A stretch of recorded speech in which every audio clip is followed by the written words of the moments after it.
All right. My name is Adolpho Romero. Today is April 14, 2020, and I'm with the Samuel Proctor Oral History Program. And today I have the pleasure to have a discussion about the coronavirus and the experiences, particularly of nurses. And I have the pleasure today to be with Beatrice Aguilera. So to begin, Beatrice, can you tell me a little bit about what you do and who you are? Where do you live? Um, I am a nurse. I've been a nurse for about 9 years. Um, I am originally from Chicago, but I moved to Gainesville about 7 months ago and have been working here since then. Um, as a nurse, I became specialized. I started working in the ICU, and then from there, I started working in cardiac ICU, and that is kind of where my specialty is. Um, What hospital do you work on at? currently, Yes. currently I work at North Florida Regional Medical Center in Okay. Gainesville. So I'm sure there's things that are going on right now with the coronavirus. But before we begin with that, can you remember the first time you heard about the COVID-19 and what was your initial reaction? When the first time I heard about COVID-19 was probably the end of February, and I wasn't really phased by it. It didn't really seem that serious. It seemed like as long as you wash your hands, you'll be fine. And even at work, they were acting like it's very, um, like it wasn't a big deal. It wasn't something to get worried about. Okay. So what was your initial response with the pandemic once it began, like once people started talking more about it? I think I still didn't take it too serious. Um, I, I personally don't watch the news. I don't watch television, and I don't listen to the news on the radio. So I personally wasn't really hearing a whole lot about it. I did hear about it like when I was at work. If the TV was on, I would hear stuff. But even like I said, at work, they were still acting like it was not a big deal. Um, Not till more recently have I uh, felt it to be more serious. Even I would say even about probably a week ago, I didn't really feel it was uh, so serious that it would affect me or anybody I know. I was actually even considering um, doing a travel position as a nurse going out to the Northeast states and working there um, because they have a high need for nurses in that uh, highly dense COVID area. The New York, New Jersey, Massachusetts, Connecticut area. I was going to go out there and work. Not until I would say probably this week, maybe, did I start feeling more um, serious. And then we did actually have COVID patients in our hospital, not on my unit because I work on a surgical unit. But since all surgeries are being stopped, they're floating us. And I did have to go to the medical ICU. And I didn't personally take care of COVID patients, but there were COVID patients on that floor. And uh, that actually working on that floor as well was kind of like an eye opener, kind of like, oh, wow, like um, they were trying to reserve PPE, like the masks and the gowns and stuff. They didn't really have enough. And the nurses that were taking care of the COVID patients, they were having to use their masks over and over and over again, which is not how we were initially trained to use those masks or any of that equipment. Um, so I don't know, that was an eye opener working there. But after that, I went back to my unit, and it was again kind of like, we're not seeing these patients. We talk about these patients. Where are they? I don't know. Okay. No, yeah, it sounds like you guys are going through an intense struggle. Um, so how well would you say like the government has responded over the pandemic? Do you think like compared to other governments, do you think right now, currently, with everything going on, have we responded in a rapid way compared to like maybe like China or other European countries like Italy, or where would you like put us in perspective? Well, in the United States, they kind of, each state has its own kind of sovereignty, and it's able to decide what to shut down, how to shut down, at what point to shut down. Um, and living here in Florida now, I still would talk to my family, back in Chicago or Illinois, and they have been shut down for a long time. Um, and it just wasn't the case here. And I think that was another thing, like, that kind of made it feel, or didn't make it feel as serious. I know in Illinois they would talk about, and I actually didn't, like, my cousin mentioned it, my mom mentioned it, but I didn't catch it until I first saw it here on like April 2nd or April 3rd. They would talk about standing 6 feet apart from each other, but it, like when they would mention it, it was something I didn't really pay attention to. Like I said, I don't watch TV, so it's not like I saw that on TV, and it didn't really register in my mind until I actually saw it being done here. And I thought, oh, that's what they're talking about, having to stand 6 feet apart from each other. Like, you have to stand in line because there's a limited number of people to go into stores. And so here, the fact that each state does something different, I think that affects how the COVID's going to play out here. Places like Illinois, or like where my family's from, Illinois, Chicago, other places that have shut down much earlier and have been much more strict on people quarantining themselves and shutting down just businesses and restaurants and anything, and putting stuff out on the television. Like, I know, I know they say, like, in Illinois, Governor Proctor is always on the TV, and the mayor is always on the TV saying, stay home, stay home, stay home.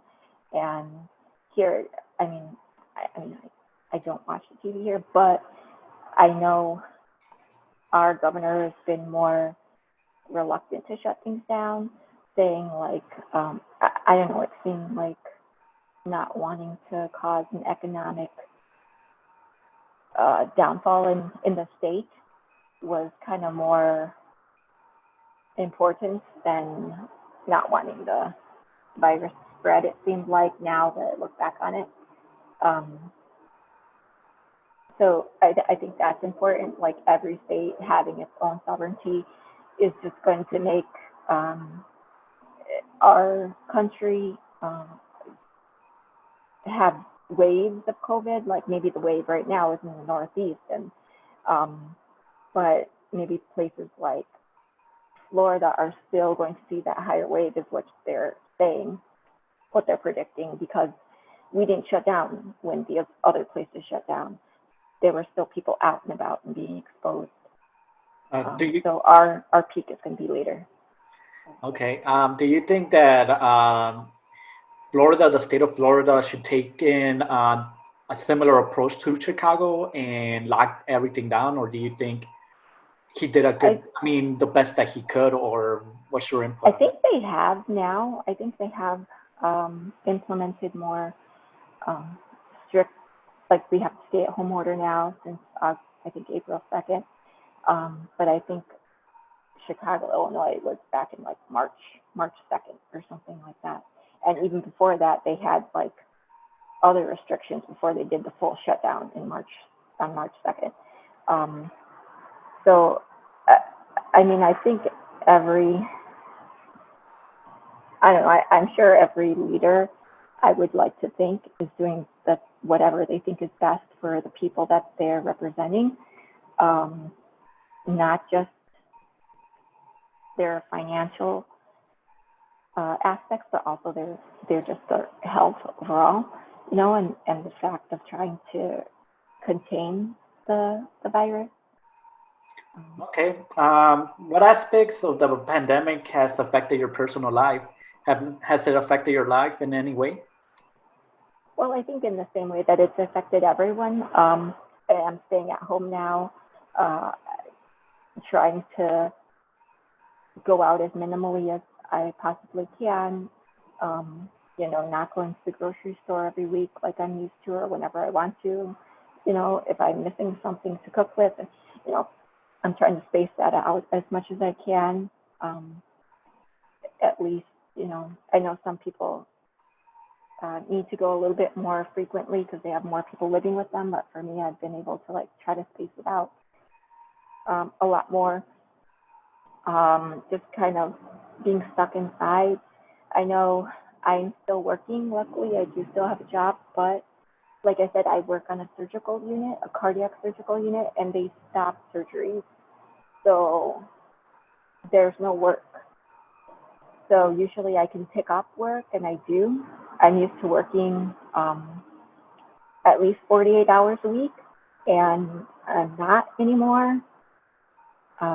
Actually, because they did stop our surgery schedule, I've been told to stay home. Like on days that I was scheduled to work, they told me don't come in. We don't need you. And they're telling, not just me, my coworkers.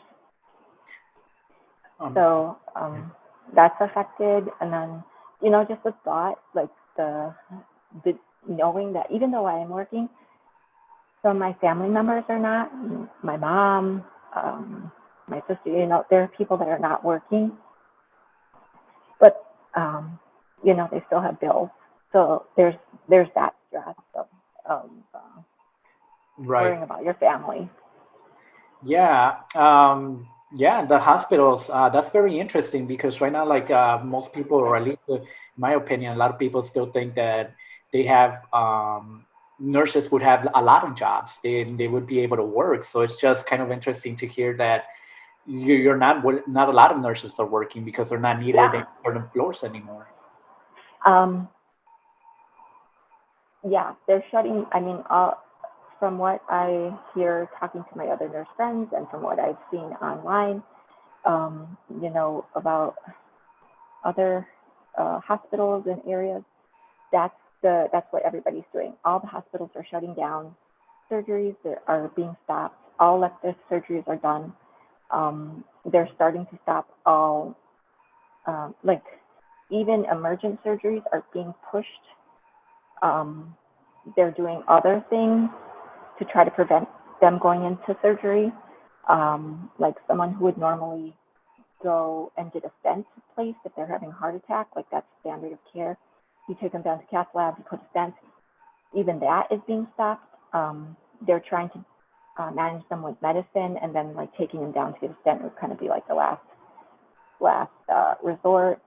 Um, they don't want to contaminate the ORs or any of that with the virus. And then also, the surgeries, people have to be on a ventilator when they're having surgery, especially if they're having bypass, if they're having, cardiac bypass, they have to be on a ventilator. So they can't spare ventilators for someone to have bypass surgery because then someone on the floor wouldn't be able to use that ventilator.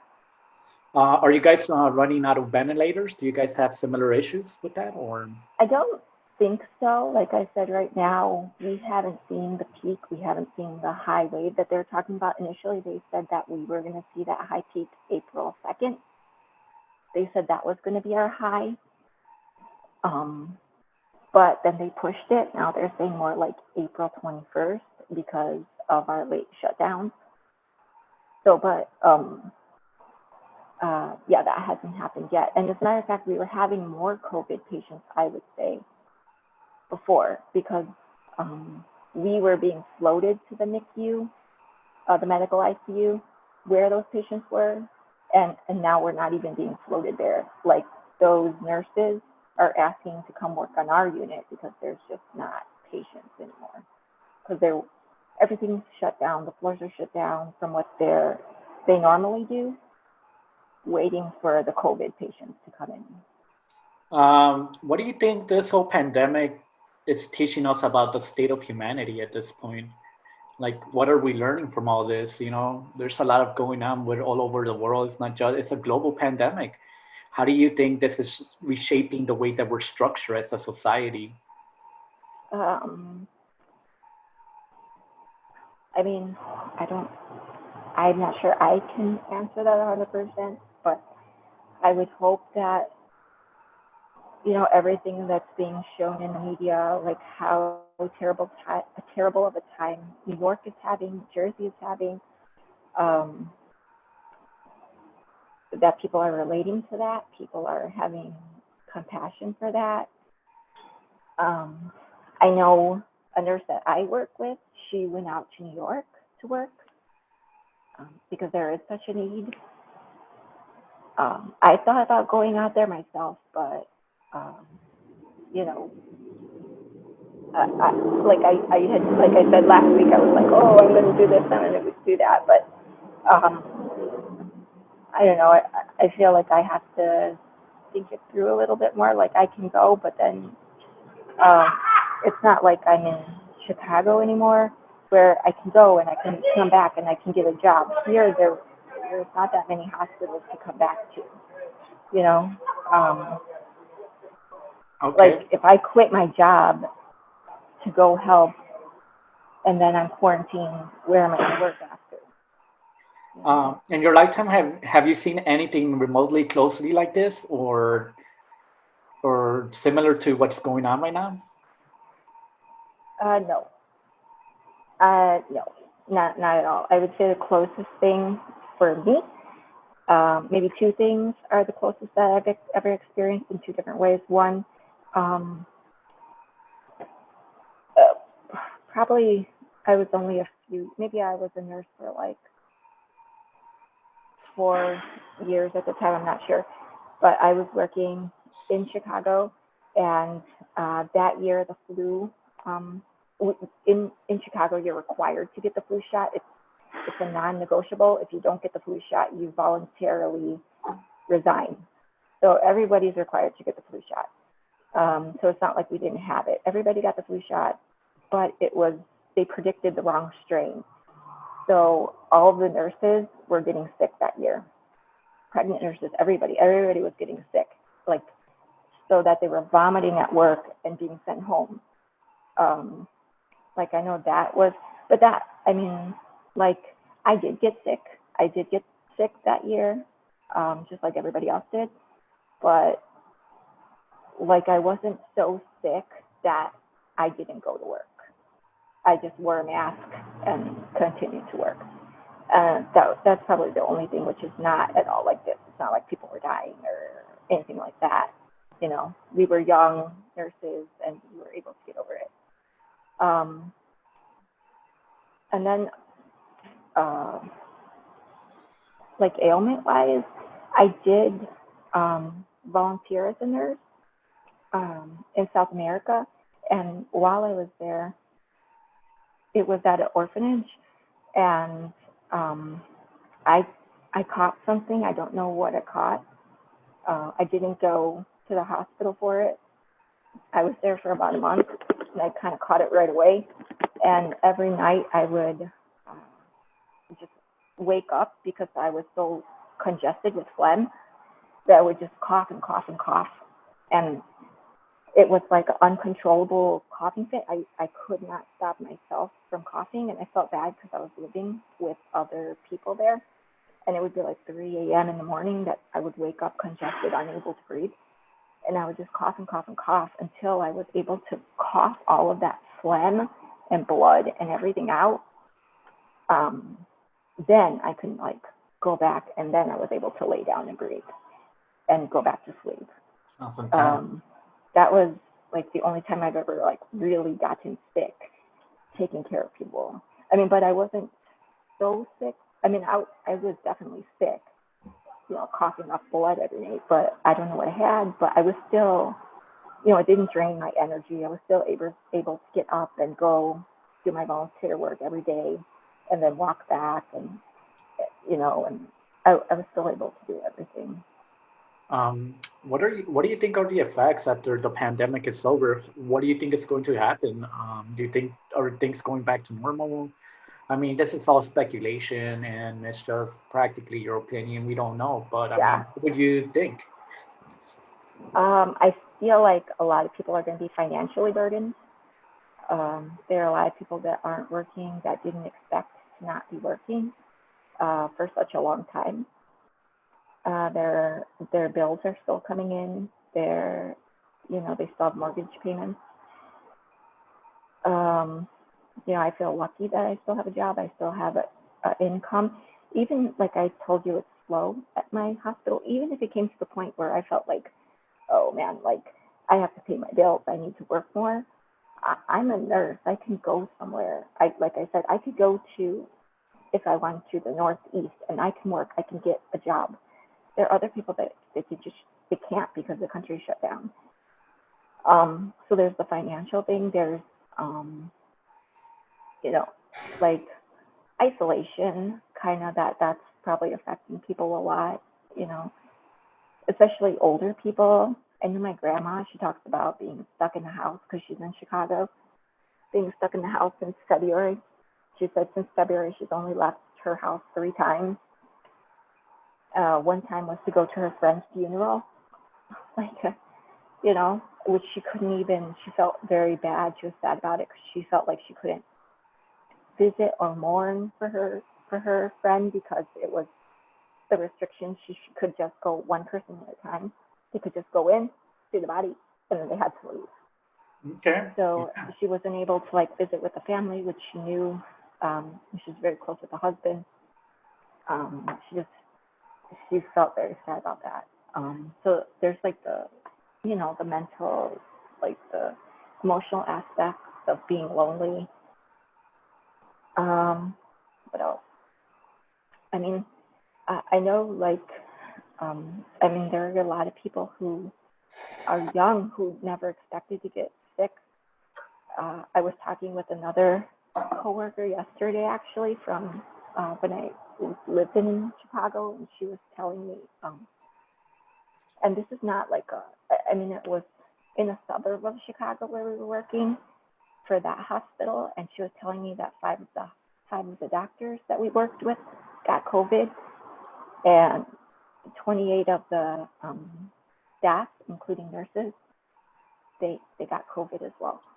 Oh, wow. And that's I think that's like a 400. I think it's like a 400 bed hospital. So it's a good sized hospital, but it's not huge. How many beds do you guys have? Here? Yes. At my current job? Oh, I'm not sure actually. I think, I'm not sure. They might have something similar. They might have maybe 400. I would have to look it up. I'm not sure off the top of my head. I should know. Yeah, I do not know. Yeah, and I mean Chicago. I mean overall, the hospital that you're mentioning. They have a greater population. Like over here in Gainesville, there's not that many people compared to Chicago, of course. So I mean, maybe that's the reason, like you're saying, and they're not getting filled up. But um, in your view, how has the response to the pandemic shined a light on issues of racism and inequality? See, that's another thing. I'm living in Gainesville, so and then I'm in the cardiac surgical unit of Gainesville. It's not like I'm in the ER. I'm sure the ER will have a different response to that. But if I were still in Chicago, or in the city or in the metropolis, I feel like I would have a different answer. But here, I don't see. there's not a lot of diversity that I Okay. see here to even respond to.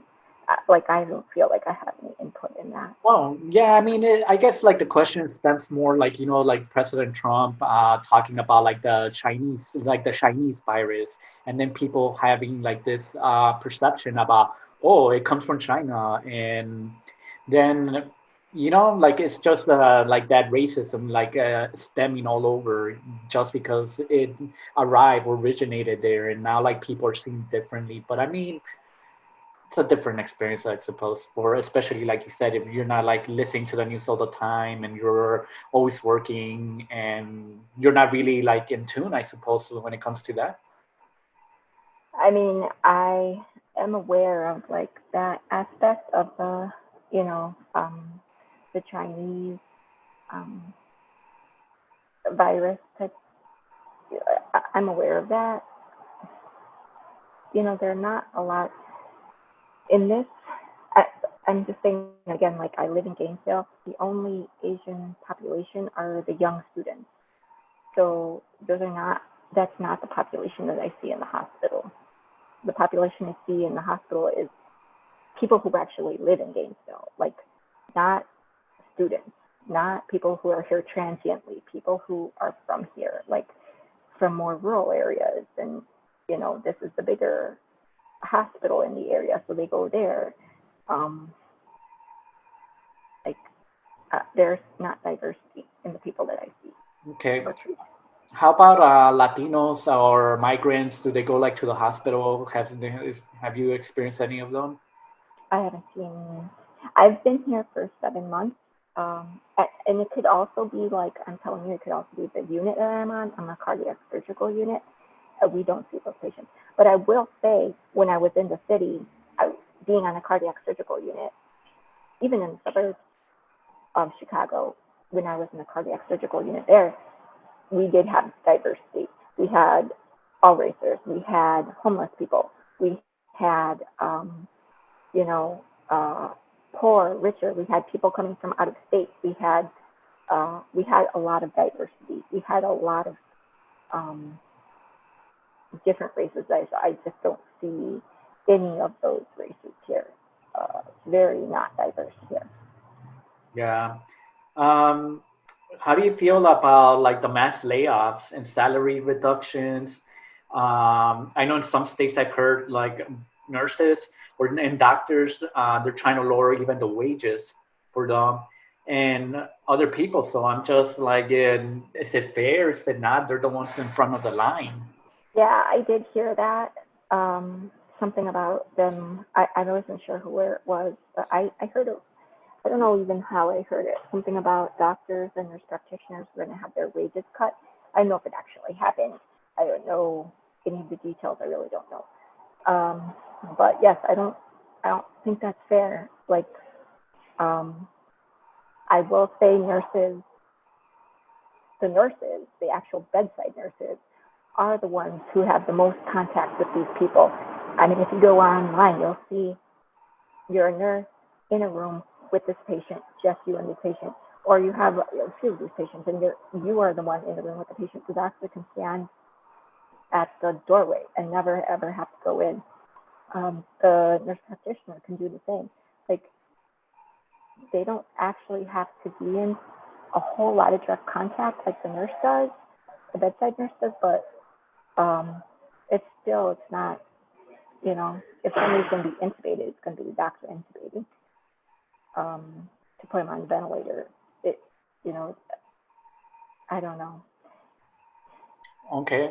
I don't know. I know that I'm sorry. I know that's another thing that's going to come out of this. Like, people, like, um, hospitalization, the financial burden of being hospitalized, that can really take people down. That's like a big bill, you know, especially an unexpected hospitalization, which I don't think anybody expects hospitalization, but unexpected hospitalization, um, in the ICU. Oh my gosh, like, that's expensive. That's super expensive by the day.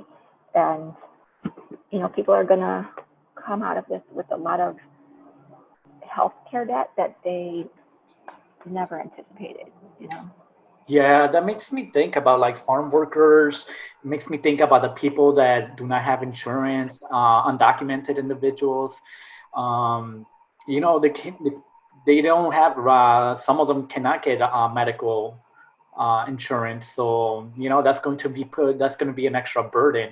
And what do you think about the workers that are like like right now we're having a stimulus plan of $1,500, but undocumented people that are not work that are used to work now are not working, are not able to get that money. So how does that make you feel? What do you think about that? What's your input? Because Um, they're not undocumented. So for for undocumented, I don't know. Like I know a little bit about them. Like obviously they're still working because we still want food, right? We still want fruit. We still want veggies. So a lot of these people are still out in the fields working.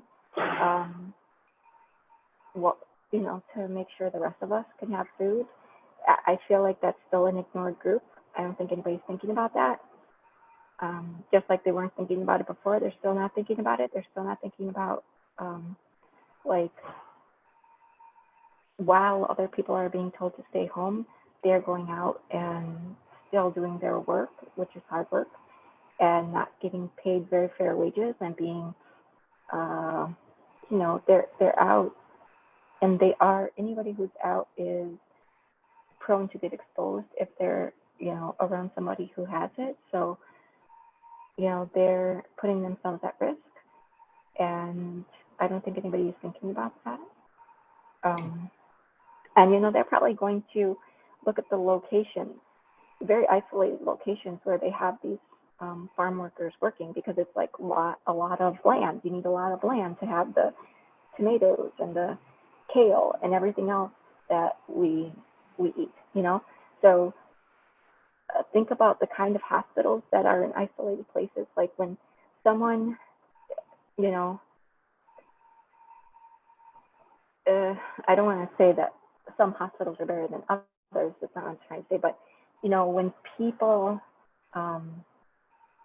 like innovation and excellence and moving forward is usually pushed in uh, more highly populated metropolises like Chicago, uh, you know, um, like in California, like they have the whole Stanford area, like when Texas, like but anyways, like in the highly dense populated areas, that's where um,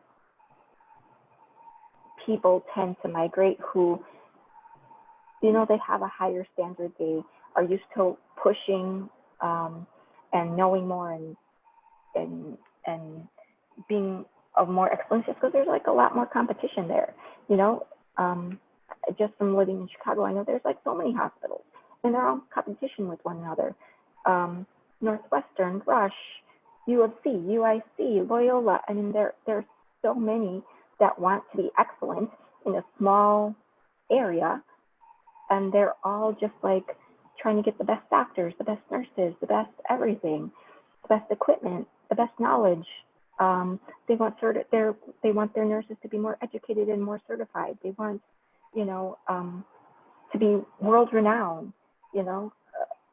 If you go to places in rural southern Florida, central or southern Florida, where they're growing, most of our veggies and fruits, that's not the place where people are migrating to have the best hospitals. Like so I would say they're also in a disadvantage in that way too, because of the health care that they'll be forced to go to. okay. Before the quarantine, I mean, what does social distancing mean to you? And yeah, what does it mean to you, social distancing? And have you Well, practiced? now I realize social distancing is being 6 feet apart from another person, trying to stay in as much as possible, which I kind of knew that. But the 6 feet apart, I didn't realize until more recently. I know my mom mentioned something about that. My cousin did, but it didn't register. I didn't know. I didn't really pay attention to what they were saying. Like it was in a conversation that they said something about standing 6 feet apart, and I just thought it was a weird thing. Now I know that that's like you're supposed to do, but I feel like it's super important. And I feel like some people, no matter where you go, people are not going to listen. But I feel like they need to be more aware. They need to listen because if you get sick, somebody's going to be taking care of you, and then that person is going to take it home to their family. Like, and they're not just taking care of you. You're not the only one. Like, they're taking care of multiple people for multiple days, and they're taking care of people in the hospital. So for some reason, this person in the hospital is already has some health compromise to be in the hospital. So you're exposing a lot of people. Like, you might just think, oh, I'm not that I'm not that old, I'm pretty healthy, I might not get sick. But if you do, you're exposing other people that are then going to expose other people. It's just, I know it's frustrating to stay home. Yesterday was the first day that I was like, I'm so bored. I can't go to work. I have nothing to do. I keep trying to read, but I fall asleep. Like I have nothing to do, and I can't go outside. I was just like super bored. Yesterday was the first day I experienced that, but that's what you got to do right now. Like, it's gonna pass. This is gonna pass, and the more people stay inside and stay away from each other, the sooner it will. Right, right. Okay. Um, so your hospital right now, like, I mean, if there's an advice that you could give to people, what would it be? Like to protect themselves, or as a nurse, like, what do you recommend? Like, what's your advice? Like, I would say, think of other people. Like, I know right now, they had, not even right now, maybe even just a few weeks ago, uh, airline tickets were so cheap, and I'm not from Gainesville. I wanted to see my family in Chicago, and I had the time. Airline tickets are so cheap, and I was like, I'm going to Chicago. You know, like one airline ticket was like $17. I was like, oh, I don't care. I'm going to Chicago. And I was like, I don't care if everything's shut down, because they were like, oh, all the restaurants are shut down. I was like, I don't care. I'm just going to see my family. I'm just going to stay with my family. But um, like my flight kept getting canceled. I would get another flight and it was canceled. I would get another flight, it was canceled. And then I'm like, oh. But then, it's like best that I didn't go, because, you got to think about other people, not just yourself. Like, yeah, I'm missing my family. I want to see my family, but my dad's a smoker. My brother who lives with them is overweight. Like, I'm I think I'm okay, but I worked in the hospital. Like I said, I did work on the unit with the COVID patients, even though I didn't have them. Like, I was also like going around helping those nurses that did have those patients, like, so, because they were busier than me with my patients. So, like, maybe, maybe I'm okay. Maybe I'm okay, but who knows if I'm an asymptomatic carrier and then I take it home to my dad. And my dad is still working because he works in like shipping, manufacturing shipping. So he's still going to work, because a lot of, one of the things that his company does is like pasta boxes, and everybody's buying pasta right now.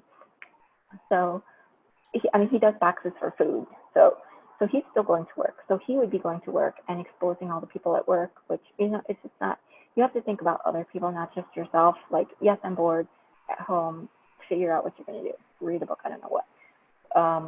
Yes, I miss my family, but, that's just, that was something I risked when I decided to move to Florida, not seeing my family. That was something I did put myself at risk at, even though I'm used to living in a society where I can go anywhere doing whatever I want,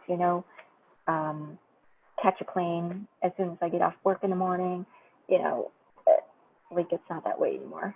I would just say think about other people before yourself, including trying to social distance, and then also like, you know, checking up on older people. Like I know my grandma, like she said she hasn't been out of the house since February, like because they shut down a lot earlier. Even though their shutdown wasn't until March 2nd, they had shut down before that. They'd shut down like restaurants and a lot of stuff before that.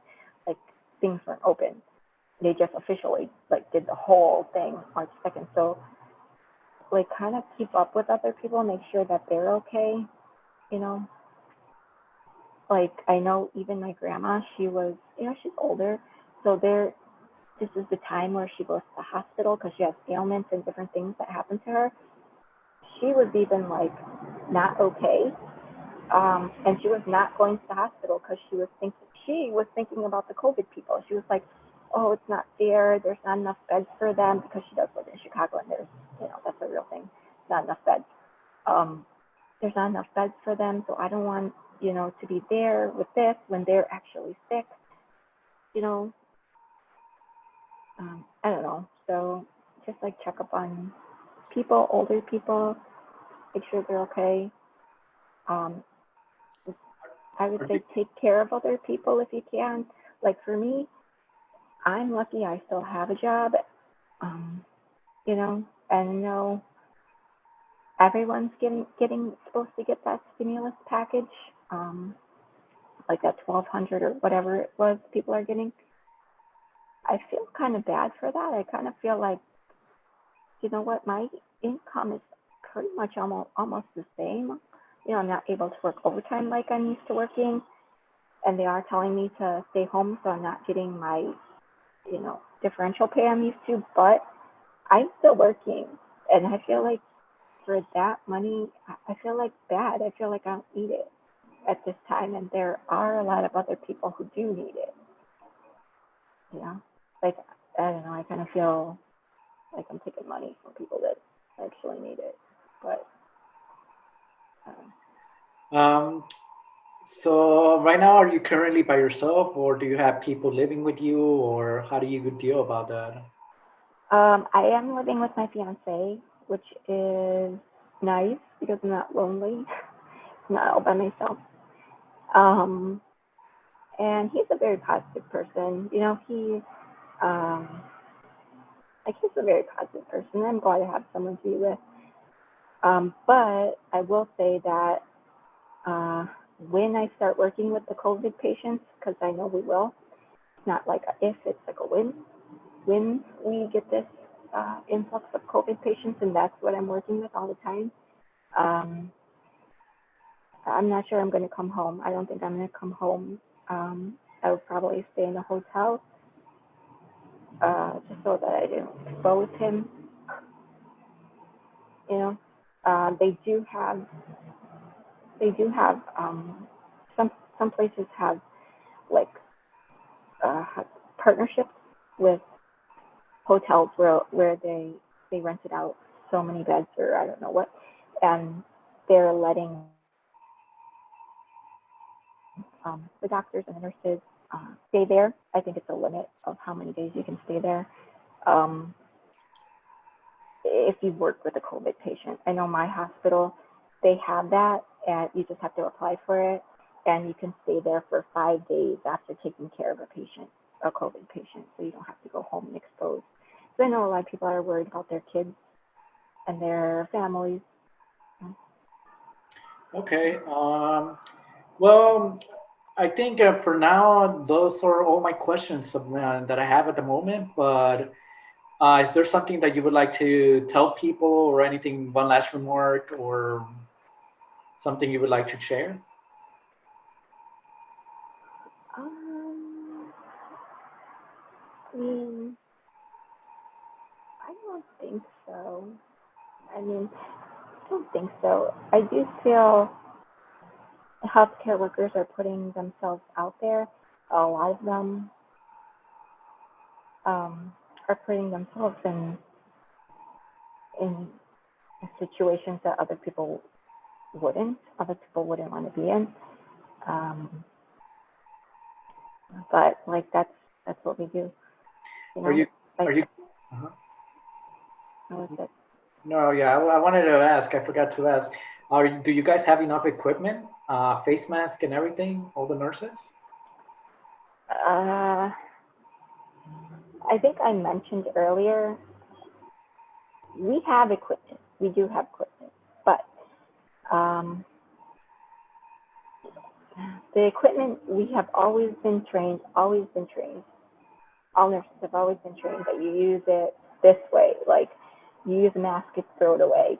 Um, the certain things are only good for, like a certain amount of time. Like when I was in South America, we used masks when I had to go to the hospital and stuff, and um, take the kids, and we would have to wear masks. Like I told you, I mean, I got sick right away when I went over there. Just a respiratory disease, something. I don't know what it was, but it's just so much of that. Like we would wear masks at the hospital, and even in South America, they told me you have to switch your mask every 3 hours because after that, it's not really working. Because of the moisture that you breathe and stuff, you have to switch out your mask or you're being exposed. So we have equipment, but they're telling us to use it. Um, like we work 12-hour shifts, so we have to wear it the entire shift.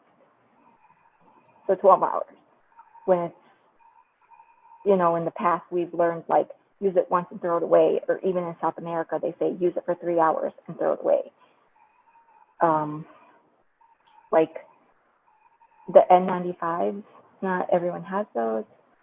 And the nurses who are working with patients, COVID patients, do have them. But again, we were trained to use that mask to throw it away. Now we're being told you use that mask. What they told us was up to 5 times with the same patient, but they're only giving them one.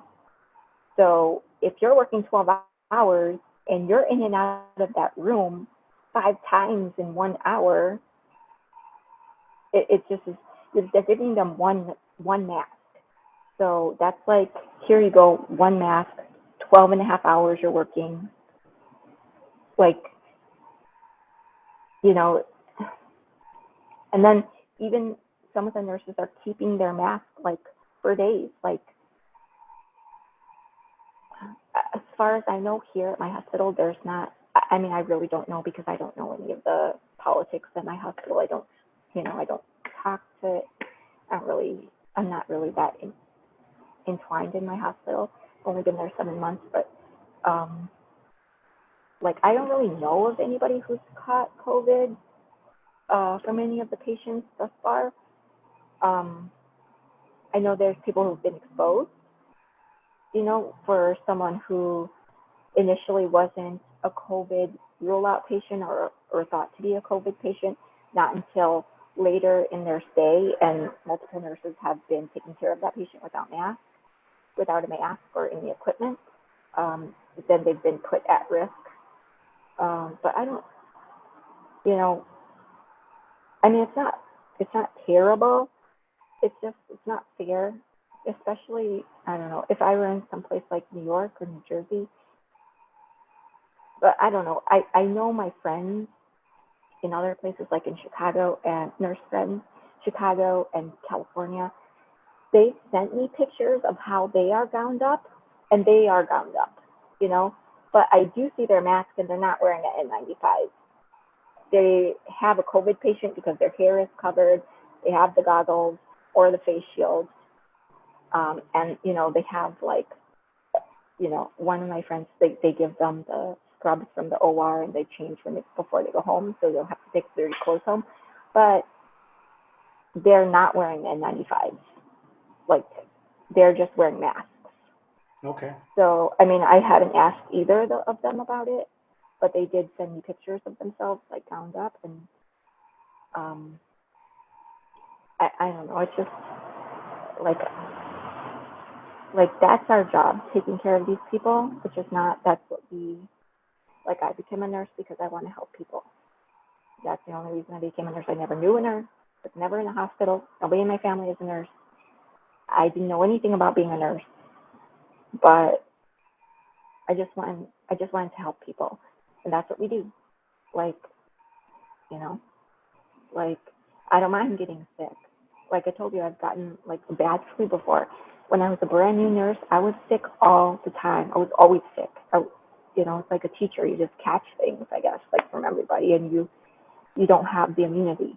So, I don't mind being sick, but when it's something that can take your life, that's like not fair. Like they should they should at least have masks, you know. That's like they should at least do that Right. for them. Right. No. Yeah, I agree. I agree 100%. They're in the front line, Huh? and if they don't take care, if we don't take care of the nurses, who else is going to take care of them? And then that's gonna be a ripple effect of everybody being affected under that umbrella, and more people are gonna get affected because now we cannot use the nurses to work. So there Yeah. should be top priority. Nurses should have top priority over other employees. Not that they're Yeah, the doing nurses, the work. doctors, they should, yeah. Yeah, and that's another thing. I know when it all kind of started and everybody was kind of getting scared, for us, like the nurses, they were still acting like, I mean, at my hospital, I wouldn't say everywhere. I would just say the vibe I got when I would go to work at my hospital. They're still acting like it wasn't that big a deal. Um, Other people were wearing masks. Like like people who never encounter patients, people who are never in a patient's room, they were wearing masks. Um, they were people were taking the N95s home. Like, you know, why are you taking them? You don't need them. You're not the one in a room for 12 and a half hours with this person or with three of these people. You're not the one being exposed. People, yeah, people were, and I know I heard something about the other hospital in town as well, and the nurses there were saying that too. And this was before it was bad here, or before we got pretty much of anything here. But it was in New York, and like New York was like, the nurses were wearing garbage bags because they didn't have gowns anymore, and it was like, yeah, but here in Florida, people who don't even encounter patients are wearing the N95s, like wasting the equipment. Like that's not right. And You not the know, nurses. I know everybody's scared, but you're not being exposed. You know, I don't No, know. no, yeah. It makes perfect sense. Like I said, front of the line, you gotta help them. Um, but yeah, I mean, in panic mode, people tend to act in different ways. Like they see an opportunity. It's like every man for themselves, every person for themselves, and take them home for who? Their families, and it's interesting to see that play out. Yeah, But yeah. like yeah, even at my job, secretaries wearing the mask. Like secretaries, like dude, you never go into a room. Like maybe I guess they could say like the nurses do, and the nurses go by them, but I don't know. I don't know. Okay. Well, Beatrice, that's all of my questions for the moment. Again, if you have any comments, please let me know. And if not, this shall conclude the interview for today. I appreciate your time coming in and participating. This will definitely help us in our project and understanding how everybody's dealing with the corona. And from a nurse perspective, I think that's very important. And a Latina on top of it, Latina nurse perspective, helping the community, man. Thank you very much. Appreciate it. Well, thank you for having me. All right. Bye. Bye.